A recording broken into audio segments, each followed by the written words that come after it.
In this video, I'm going to talk about graphing square root and cube root functions. The learning targets for this lesson, we're going to graph and describe transformations of the square root and cube root functions. Y is equal to the square root of x, and y is equal to the cube root of x. And we're going to identify and interpret key features of a graph that models a relationship between two quantities. This table here is just a reminder of all the transformations that we have. Here is the parent function for a square root. Here is the parent function for any root, and mostly we're going to focus on square root and cubed root. But that's the parent function, just the square root or root of x. And then same as all functions, if I see a negative in front, it means a reflection over the x-axis. If I see a coefficient in front, if it's greater than 1, I know that means I have a vertical stretch. If it's between 0 and 1, so it's a fraction, I know I have a vertical shrink. If I have something being subtracted or added inside of the square root, I know I'm moving left and right.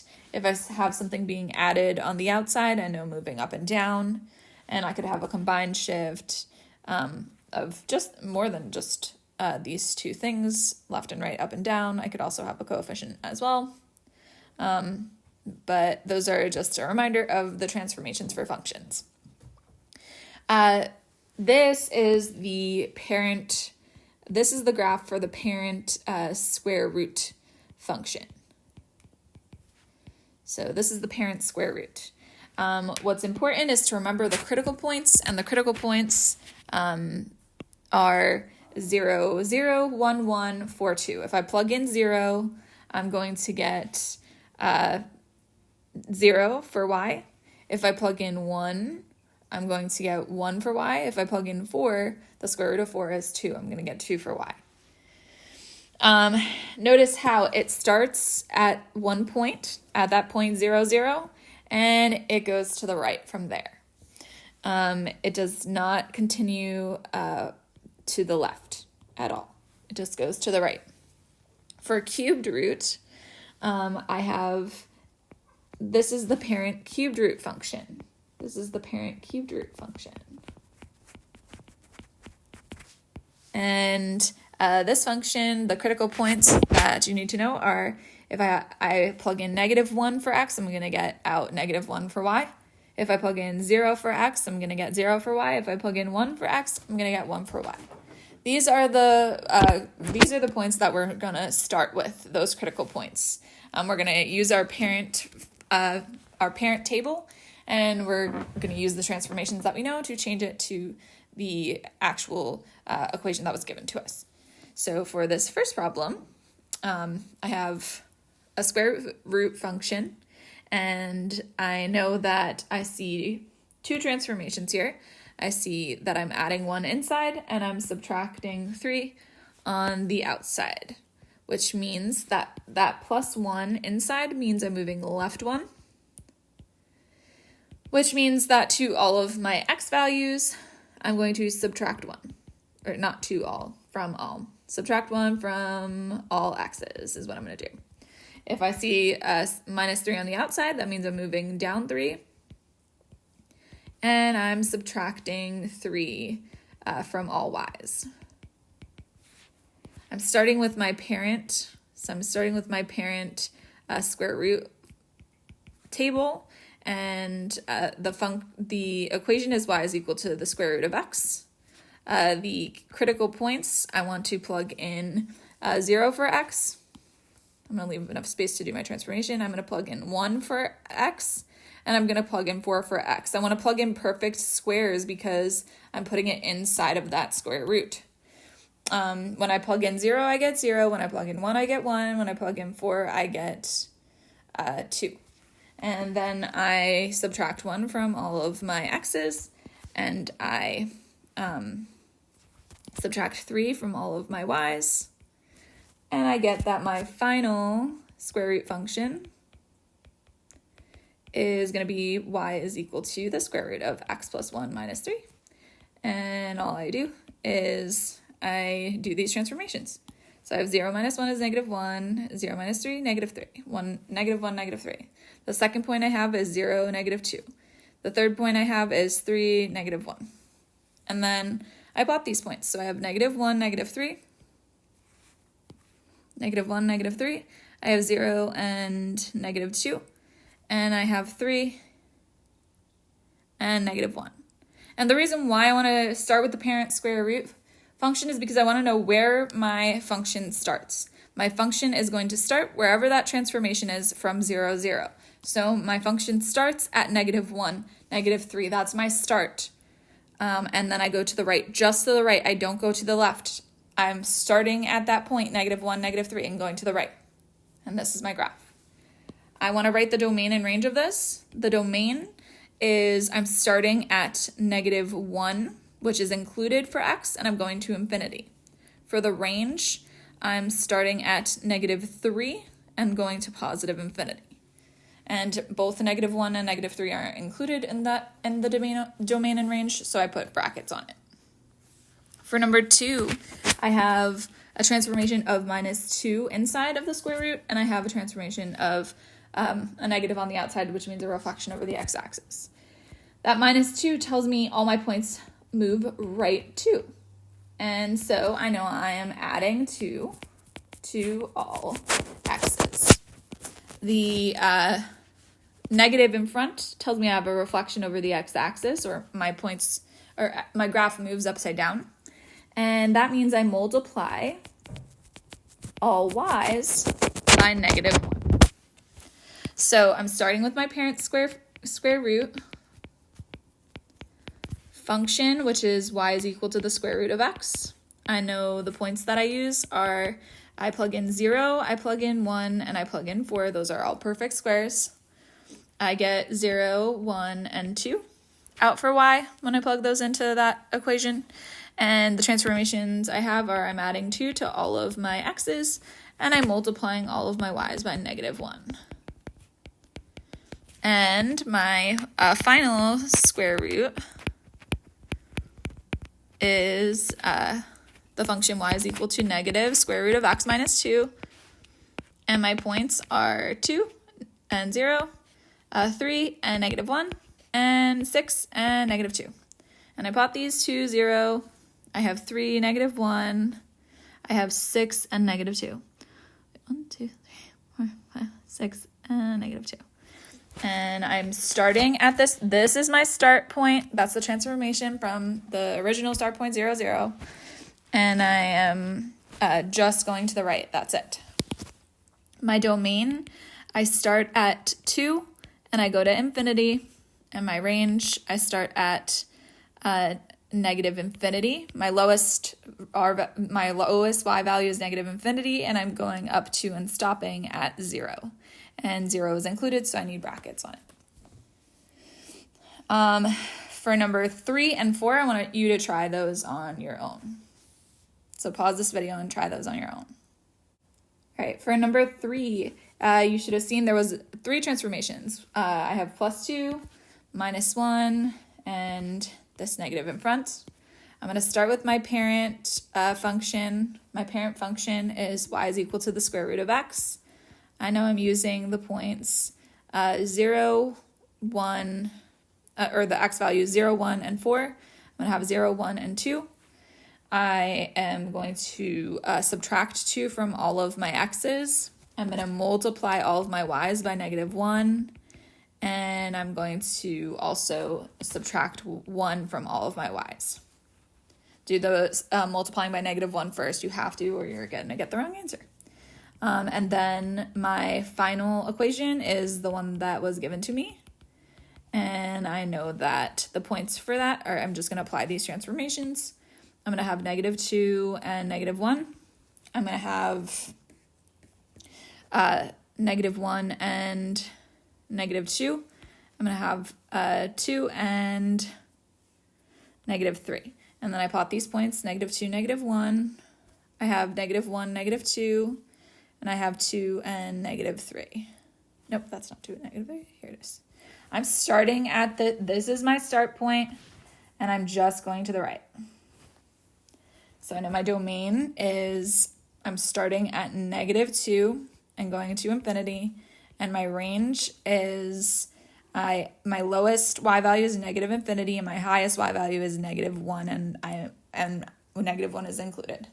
That point is included. And that's my graph and my domain and range. And for 4, I have, so for this one, what you need to do is you need to take out what's inside. You have to have the coefficient of x be 1. So you want to factor what's inside, and if you factor, the greatest common factor between these things is 4. So I have 4 times x plus 3. I know that I can rewrite, -1 on the outside. I know I can rewrite this as the square root of 4 times the square root of x plus 3 minus 1. And I know the square root of 4 is 2. So I have 2 as my coefficient. I have now a coefficient of 1 for x. Now I can use my transformations because I have 1 as the coefficient. Just like always, I need 1 to be the coefficient for me to be able to use the transformations. And I have this vertical stretch, this tells me, of 2, because that's the coefficient. So I start with my parent. My parent is y is equal to the square root of x. I'm using 0, 1, and 4. I have 0, 1, and 2 as the y's. The transformations that I see vertical stretch of 2, which means I'm multiplying all of my y values by 2. I have this plus 3, which tells me I'm moving all my points to the left 3, and I see down 2. So everything, all my y values are being subtracted by 1. So I'm subtracting 3 from all my x's because I'm moving to the left 3. I am first going to multiply by 2 all of my my y values by 2. So first I multiply, and then I do the other thing that's happening to y, which is subtract 1 from all my y's. And I get my final equation, which is the one that was given to me. And my points for the table are -3 and -1. I have -2 and 1. And I have 1 and 3. So -3 and -1. I have -2 and 1. And I have 1 and 3. As you can see, this is stretched vertically. This is still my start point. I'm still only going to the right, but it's stretched vertically. And shifted to the left 3 and down 1. Okay. Next, we're going to talk about cubed root functions. They're the same thing, except we're starting with a different parent table. I see a transformation in number 1 of I'm subtracting 1 inside of the root, which means I'm moving to the right 1. So I move to the right 1, which means I add 1 to my x's. The parent table is going to be for y is equal to the cubed root of x.